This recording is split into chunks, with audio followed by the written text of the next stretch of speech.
Hello, friends. Good morning. Sorry for not being on weekly on the line because I had some urgent work and I had to go to out of town. And to start with, just a disclaimer that whatever I explain over here is only for the educational purpose. So please do your own research before you do investment. Now, today's topic is very important, and one of this topic was asked to me by one of the followers on the Twitter about then how to go with the stop loss. So I could have easily responded by writing few lines on it, but then I thought that it's a very important topic that should be covered on the video and it should be explained with the help of the practical examples which can help you all to analyze and take a decision that how to put stop loss. Now, stop loss basically depends upon your trading personality. There is no fixed way of putting any specific stop losses on a particular trade. So let us discuss few of the ways that are very popular in the market that are generally used for using stop losses. Now consider that first let us understand why people use stop losses. Stop loss basically means that a specific rate at which you want to cut your losses. Now, why do we put that? Because we have a human being always have a limited capital, and to save those capital from a bigger losses, we put a stop loss so that we retain our capital and can trade in the next possible stock or a setup. So let us understand that what are we going to do now. Basically, the first most important one or the most widely used are something known as 1:1, 2:1, 3:1, and so on. What does that mean? It means that consider that you are putting a stop loss of say 5 rupees. So if you are trading with the risk to reward ratio of 1:1, then 5 rupees for stop loss and 5 rupees to target. Okay. Now, if you are trading with the mindset of 2:1, that means if you're keeping a stop loss of 5 rupees, then your target is 10 rupees. 3:1 is if your stop loss is 5 rupees, then your target is 15 rupees. So this is 3:1, 2:1, 1:1, and keep on increasing depending upon your trading style. Now, uh, consider that let us understand that if you've taken a trade and mm,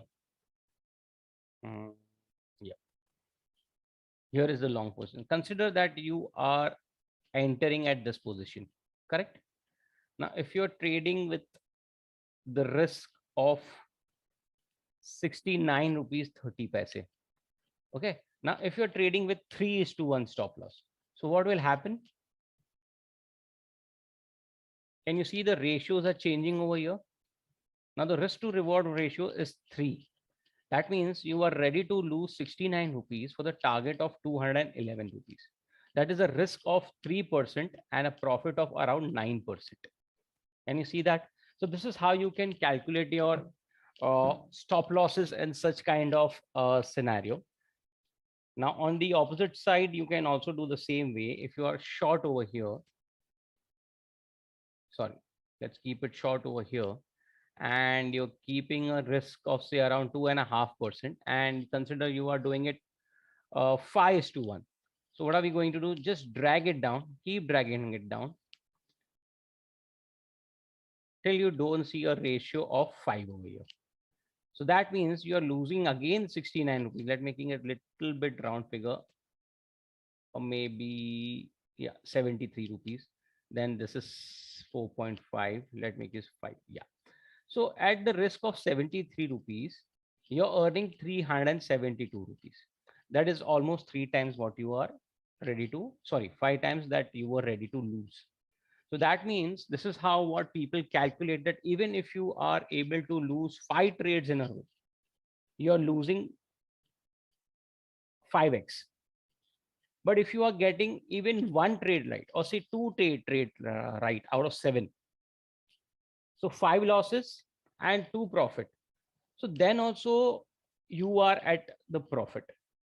So this calculation always on the number of permutation, that even if you're losing more and your profits are less, you still end up earning a lot. So if your risk to reward ratio is higher, then the winning trades are required less. If the risk to reward ratio is less, then the number of uh, winning trades has to be high. So higher the winning trades and higher the risk reward ratio, the number of profit making trades are to be less. So this is the concept behind your risk to reward ratio kind of a stop loss. The other stop loss is the trade when you take, consider you are taking a trade over here, then the swing low becomes your stop loss. That means at no matter where you take the trade, the swing lows, consider you have taken a trade over here, the swing low becomes your target, and the previous swing high becomes, sorry, this becomes your stop loss, and the previous swing high becomes your target. So this is known as trading with the help of swings. Now, the other example is uh, consider you have taken a trade somewhere here, correct? You have take you, this is your entry and this is your stop loss. So where is your target? Your target can be here, this swing high or this small swing high, which has been achieved both the times, correct? So this is one way of taking a stop loss. The other way is a lot of people use EMAs. Now let us check EMA. Now consider I take EMA, and by default this shows me 9. Let me turn to 50. Now this is 50 EMA. Now what happens? A lot of traders take the entry at the bounce of 50 EMA, and when, consider you have taken a trade over here and you exit when the trade is closed before below 50 EMA. Now the chances out here is when there are small swings, when the market is not in the directional, or the trade is not in a direction, a one side direction. What happens, there are a lot of chances that even if you are gaining profits, by the time the stock comes back to 50 EMA, there are chances that you will exit at cost to cost or with a minor losses. Now, to be in profit of such a trade, you need to be in such kind of swing. Now, consider here, if you have entered your trade somewhere here of around 2170, you would have exit over here. That is closing below 50 EMS 2473. Just a second, my. So some people do the 50 EMA as their stop loss. Some go for 100 who are long-term traders, and some even majority of the time, the most famous one is 200 EMA, where if you can see a person getting invested at 11950 and exiting near around 2600. So this is little bit a long-term EMA. The people who are very aggressive, they keep it as 20. So what happens, you get early entries and early exits. Okay, now see, if you would have entered at some place around 2130, your exit would have been approximately around 2600. So the faster you want to trade, the time frame of your EMA is smaller. The slower and long term you want to trade, the number of the trade is high. So it all depends upon what kind of an investor you are. The other way of taking a trade or stop loss is, I'll just remove everything. People generally do it on trend lines. Now consider we are taking this as a daily time frame, and this is our trend line. So what happens on every touch of the trade they enter, and they put a stop loss just below the trend line. So consider you are entry at 1900. Your stop loss is just below that particular candle which has given the support, that is around 1850, and then they carry on till the trend line has not breached. So you would have been exited over here and re-enter when that went back up, and still the trend line has not come to touch. So this is the way of uh, taking a trend line. I can give you an example of Apollo Hospital, how people have exited in it, or one way of exiting the trade is like this. Now entry number one, two, three, four, five, six entries. And if you had entered at the right time at the bottom of say around 1600, you would have exited at 4,300 rupees. Now I'm not saying all the trades give you rally like this, but I'm just giving you an example how what kind of possibility of taking a stop loss is.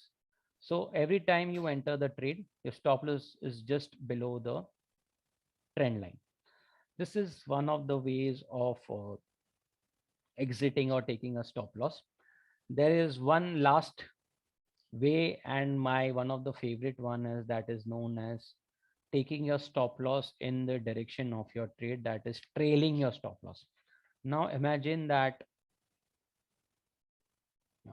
just consider that you have taken an entry at this breakout. Your first stop loss will be here, that is the swing low. Now when the stock is making an higher low, what happens? Stock goes up, comes down, and again goes up. As soon as it breaks this resistance, what you do, you just remove the stop loss and trail it over here.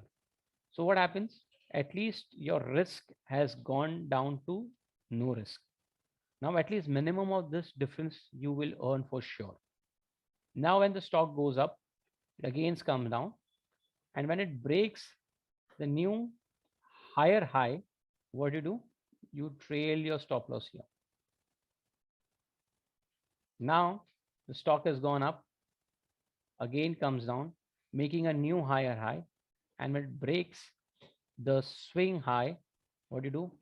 You trail your stop loss to the new swing low. So what has happened from the gap of this, which was your loss, now is turning into consistent profit. Now, no matter what happens, you are in short profit. Now it goes up again up. What do? This is your stop loss area. You shift. Market goes up, down. You again, market breaks this high. You shift your stop loss again here. Now what happens? Since the market is not making any more swing highs, your stop loss remains intact till let's see what time. And you are exited in this area. So a stock bought at around 1500, you came out at 3800 rupees. So this is known as trailing your stop loss. The same can be done when you are into selling. See, consider you are in the selling of mm,